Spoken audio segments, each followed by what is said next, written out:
Even as we endure temperatures dropping back into the teens, it's easy to take the roof over your head for granted. But for thousands of Massachusetts families, a warm place to sleep is not a given. In this week's in-depth focus report, we're looking at efforts to provide stable, long-term housing to those in need. WGBH News reporter Adam Reilly recently met a family that moved from a hotel to a home all their own. When Dee Dee Diggs leaves her job at the Arsenal Mall, her trip home to Dorchester is draining. She hops 2 buses, stops in Dudley Square to pick up her son, and then takes a 3rd bus she'd rather avoid. And that 28 is not a very pleasant bus to be on, especially during the evening. That's when everybody, you got the kids coming home from school and people who've been drinking since the sun then came up. Recently, Diggs caught a ride with us and said one key factor makes her usual commute bearable. She's going back to a place of her own instead of the hotel that used to serve as her de facto homeless shelter. The main thing for me was not having a kitchen to cook my kids' food. So it was either, McDonald's or IHOP or pizza, and that gets pretty expensive, and it's not really nutritious for your kids as well. Add to that a lack of privacy and a restriction on guests, and Diggs felt like a failure. I felt like, the world's worst mom, putting my kids through that, I just couldn't wait to get out of there, and many nights I would sit there and I would cry myself to sleep going through that because it was taking its toll on me. But now Diggs finally arrives at a real home at the end of the day. This is my son's room. That's my son and his friend Mally. We have the bathroom right here. And then here we have my daughter's room. And here we have my nice, big, spacious kitchen. So this is my favorite part because, I didn't have it for so long. Do you know how big this whole place is? It feels big. No, I just know that it's mine. That's because Diggs landed a unit that's set aside for homeless families and now pays 30% of her income for a place she otherwise couldn't afford. After months of transience, Diggs says the benefit of permanence is huge. Freedom. It's freedom to me. I feel like a mother again. I can provide better for my kids. They can have their friends come. They can be kids. That's a change that Diggs' daughter, Azariah, relishes. When we lived in the other place, we all shared a room. But I was okay with that. But now here, I have my own room. I could put posters in it, have friends over more, and so I like it here. But it's not just the freedom to decorate that she treasures. I like writing stories. That's what I use some of my notebooks for. But I didn't really write in the other apartment because I didn't have notebooks and privacy, because my brother would always try to read it, even though he couldn't read. But he always tried to read it. And now here, I can just shut my door and write whatever. If the value of permanent housing is clear, how to provide it isn't, especially at a time when federal affordable housing programs have been drastically cut. But Diggs says society has to try. Even if they don't have the whole development for people in that situation, at least have some. Because a lot of people, there's jobs out there still pay you minimum wage, like my job. There's no way I could ever afford market rent for an apartment. And yet Dee Dee Diggs has a place to call home anyway, which makes her one of the lucky ones. As you can see, Dee Dee Diggs' apartment isn't luxurious by any means, but it is big, 3 bedrooms, great big kitchen. And if she were paying market rate rent, she'd be paying just under $1,200 for that, wow. Which, as she said, she could not afford doing the work she does. Okay, so who does pay the rest of it? It is the federal government, so in other words, American taxpayers. She is subsidized by the Department of Housing and Urban Development. She gets Section 8 funding for her place. If you think she's working a minimum wage job, maybe 30 hours a week, 30% of her total monthly earnings go to pay for that, pay for the apartment, which leaves a pretty big chunk that is picked up by the government, maybe $800, $900. What happens if her income goes dramatically up? Does she lose it? Or does My understanding is that if her income goes up to a certain point, she'll continue paying 30% of her total income. But if she goes above a certain level, if she starts to really thrive, she'll need to find a new place because these are Section 8 units. All right, Adam, thanks for that. Thanks, Emily. All right, well, of course, government subsidies are just part of the equation. Tom Lorello is the executive director of Heading Home, a nonprofit that provides emergency, transitional, and permanent housing. Welcome to Greater Boston. Welcome, Tom. Thank you. So there's some theories afoot that if you provide permanent housing to everybody, it would be cheaper in the long run, even if it was partly subsidized. Right.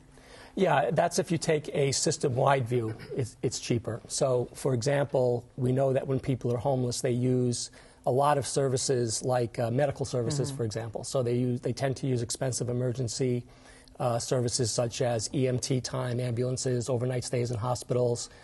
They tend to go to the emergency room a lot, things like that. And there have been quite a few studies that have shown that after people are housed, there's a little bit of a spike initially because they'll start to use primary medical care for the first time, but then it slowly goes down, and over time, there's a great deal of savings in Medicaid dollars, for example. But even before that, I think when I just look at my own budgets even, it costs us a lot more to put people in shelters than it does to put them in housing. So it actually does cost a lot less money. So your group is of the mind that we can eliminate homelessness altogether? It's discouraging at the moment, I have to admit. Yeah.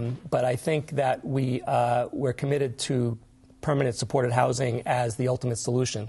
I think that's the way you end homelessness. I think it's encouraging to know, at least that we know that what works on that level. It's better than not having a clue about what happens. And I think what we see is a lot of what you saw in that story. We see that every day with both families and individuals. Once you get people out of homelessness and into housing, they look a lot better, they feel a lot better, they can start to pursue goals in life. I'd like to bring Sheila Dillon into the discussion too. She's Boston's Chief of Housing and Director of Neighborhood Development. Welcome, Sheila. So, thanks. The city really deals with individual homeless people, you know, people who are in and out of shelters, often have substance abuse problems. Yeah. So they're not really dealing with people like Dee Dee Diggs, is that right? Well, we're more involved with the individual system, but we certainly do fund the affordable housing projects such as the one that was shown here today. We give money to Urban Edge to build housing, other nonprofits to build housing. We use some of our federal funds to create rental subsidies for families, but on a day-to-day basis, probably more of our focus is on individuals. But let's focus on that for a second, because that is more complex in some ways, that if you took all these individuals and gave them some kind of subsidized housing, would they be able to thrive the same way Dee Dee does when many, many of them have substance abuse problems? That's a good question. I mean, when we build affordable housing for homeless individuals and families, we really want to make sure that it's teamed up with support services.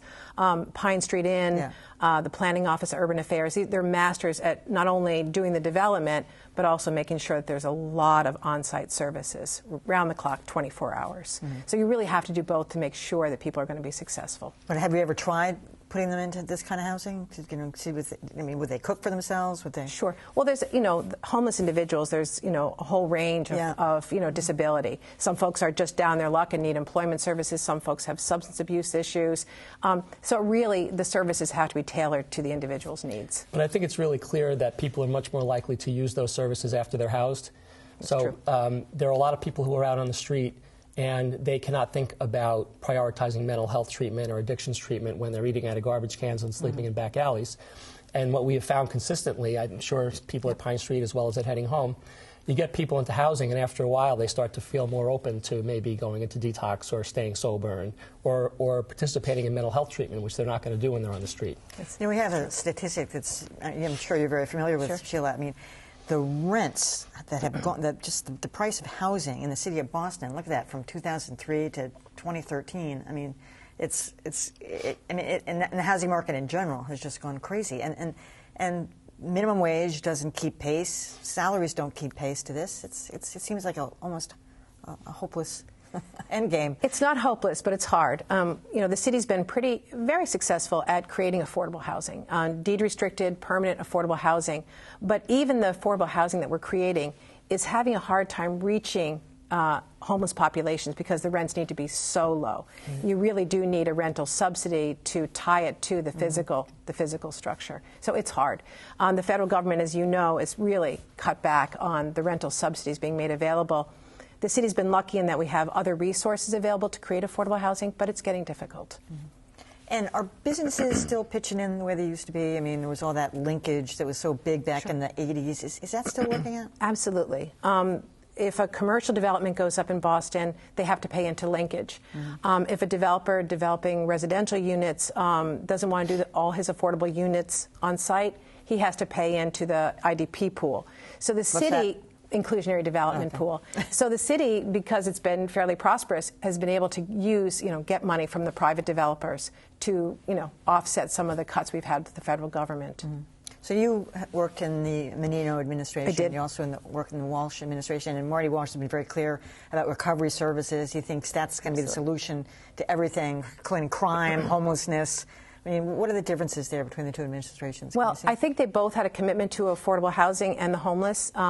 I will tell you that just 2 days ago, I was with the mayor, Mayor Walsh, going over our budget priorities, and he was very, very much focused on homeless families and homeless individuals and what we were doing and what we were doing differently now to really get the numbers down. So he seems laser focused on it. Very excited to take on some of the issues and barriers that we've been facing with that. Wants homeless families and individuals to be in all neighborhoods throughout the city. So I think he's very, very committed to the issue. All right, she's not going to tell me who's better because we're working to the new one. All right, Tom Larillo, Sheila Dillon, thank you so much. Thank you. Thank you.